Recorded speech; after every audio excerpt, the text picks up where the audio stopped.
Sit ready. Attention.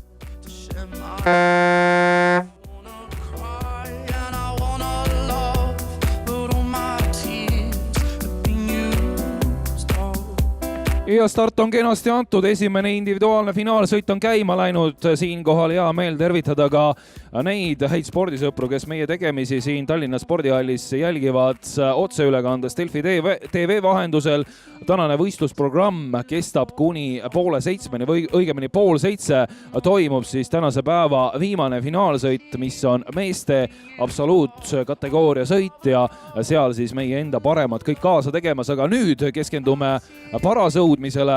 On vee peal sõudmise puhul mitu erinevat parasõudmise klassi, siin on tegemist aga ühe kategooriaga ja siin tuleb vaadata praegu siis seda, et on nii mehed kui naised ühes sõidus. Naiste arvestuses ei ole üldse küsimust, kes selle sõidu võidab, sest et Marit Ojamaa eelmise aasta võistlusel ta kaasa ei teinud, siin on aga toimetamas ja selle sõidu puhul tema saab ka medali.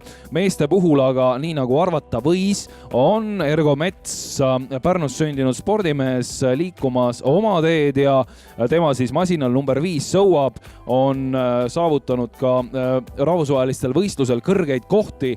Räägin veel kord siin Invictus Gamesist ehk et siis Briti Kroonprintsi Harry algatatud või välja käidud siis vigastatud sõdurite siis spordimängud mõned aastad tagasi, kui nad esimest korda toimusid ja nüüd eelmisel aastal Sydneys Austraalias Ergo oli kõrgetel kohtadel nii 4 minuti ergomeetri sõudmises ehk et siis distantsi läbimise peale käis see võistlus, kes kõige rohkem jõudis tõmmata. Ergo näitas 3. koha väärilist tulemust ja 1 minuti sõudmises oli ka muuseas 7.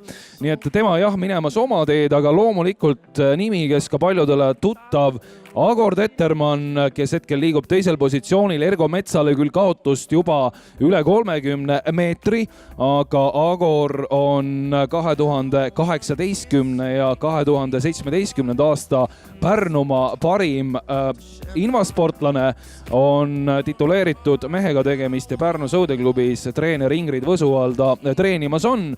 Kes veel? No vaatame, Indrek Kaljumäe on rajal number 6.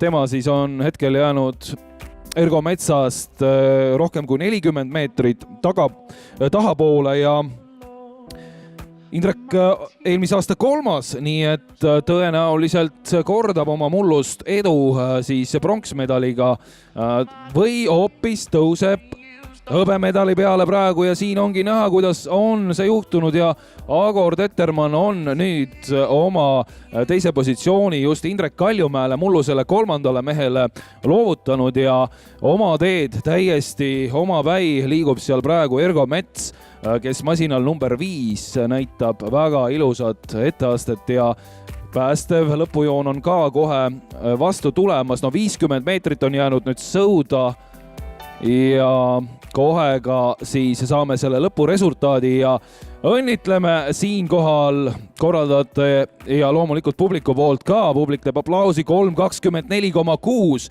Ilus tulemus Ergo Mets 1000 meetril. Ja kui võtame ette eelmise aasta lõpuprotokolli, siis toona küll jah 3:17,3 oluliselt parem tulemus, aga kas võis ka põhjus olla selles, et siis oli konkurents natukene kangem.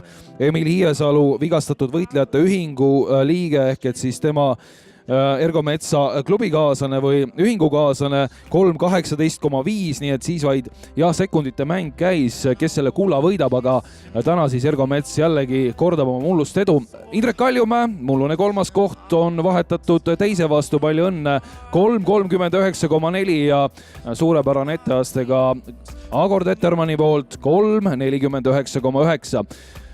Erik Tõtt, kelle nimi ka paljudele tuttav on ja on Alfal ka kordi osalenud 4:06,5 ning 5.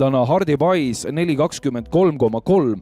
Siin aga näeme Marit Ojamaa stiilinäidet ainsa naisena, vapra naisena on tegemas kaasa seda võistlust ja on jäänud veel natukene üle 100 meetri minna. No Marit, viimased tõmbed on kätte jõudnud sul kõigest 100 meetrit ja nüüd juba alla selle psühholoogilise piiri on minna.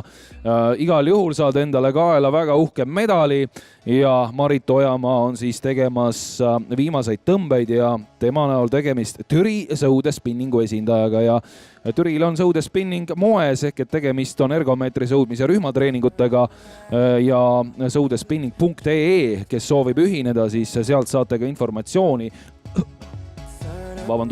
Kõikides suuremates linnades on sõudespinningu treeningutel osalemine täiesti võimalik ja Marit Ojamaa 5.17, palju õnne!